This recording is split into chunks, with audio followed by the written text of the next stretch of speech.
शिव पुराण महात्म 7वां अध्याय। श्रोता द्वारा पालन किए जाने वाले नियम। सूत जी बोले, सौनक, शिव पुराण सुनने का व्रत लेने वाले पुरुषों के लिए जो नियम है उन्हें भक्ति पूर्वक सुनो। शिव पुराण की पुण्यमयी कथा नियम पूर्वक सुनने से बिना किसी विघ्न बाधा के उत्तम फल की प्राप्ति होती है। दीक्षा रहित मनुष्य को कथा सुनने का अधिकार नहीं है, अतः पहले वक्ता से दीक्षा ग्रहण करनी चाहिए। नियम पूर्वक कथा सुनने वाले मनुष्य को ब्रह्मचर्य का अच्छी तरह से पालन करना चाहिए। उसे भूमि पर सोना चाहिए, पत्तल में खाना चाहिए तथा कथा समाप्त होने पर ही अन्न ग्रहण करना चाहिए। समर्थ मनुष्य को शुद्ध भाव से शिव पुराण की कथा की समाप्ति तक उपवास रखना चाहिए और एक ही बार भोजन करना चाहिए। गरिष्ठ अन्न, दाल, जल अन्न, सेम, मसूर तथा बासी अन्न नहीं खाना चाहिए। जिसने कथा का व्रत ले रखा हो उसे प्याज, लहसुन, हींग, गाजर, मादक वस्तु तथा आमिष कही जाने वाली वस्तुओं को त्याग देना चाहिए। ऐसा मनुष्य प्रतिदिन सत्य, सोच, दया,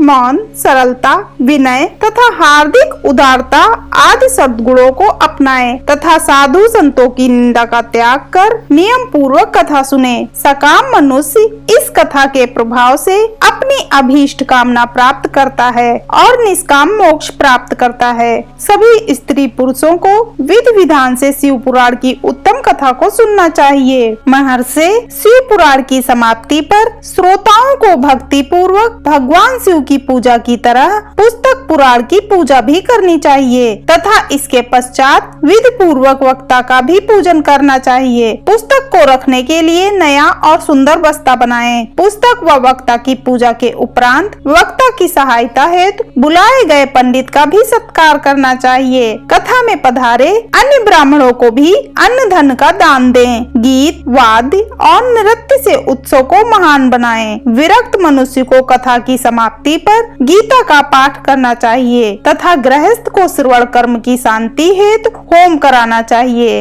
होम रुद्र संहिता के श्लोकों द्वारा अथवा गायत्री मंत्र के द्वारा करें। यदि हवन करने में असमर्थ हो तो भक्ति पूर्वक शिव सहस्त्र नाम का पाठ करें। कथा श्रवण संबंधी व्रत की पूर्णता के लिए शहद से बनी खीर का भोजन 11 ब्राह्मणों को कराकर उन्हें दक्षिणा दें। समृद्धि मनुष्य 3 तोले सोने का एक सुंदर सिंहासन बनाए और उसके ऊपर लिखी अथवा लिखाई हुई शिव पुराण की लिखी पोथी विधि पूर्वक स्थापित करें तथा पूजा करके दक्षिणा चढ़ाएं। फिर आचार्य का वस्त्र, आभूषण एवं गंध से पूजन करके दक्षिणा सहित वह पुस्तक उन्हें भेंट कर दें। सौनक, इस पुराण के दान के प्रभाव से भगवान शिव का अनुग्रह पाकर मनुष्य भव बंधन से मुक्त हो जाता है। शिव पुराण को विधि पूर्वक संपन्न करने पर यह संपूर्ण फल देता है तथा भोग और मोक्ष प्रदान करता है। मुने, शिव पुराण का सारा महात्म जो संपूर्ण फल देने वाला है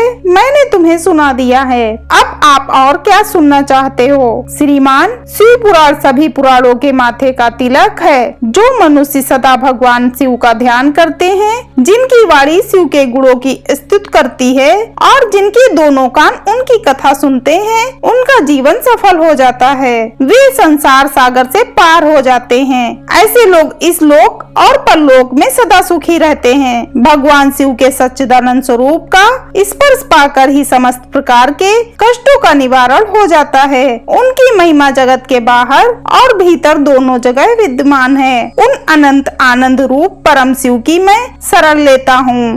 ओम नमः शिवाय।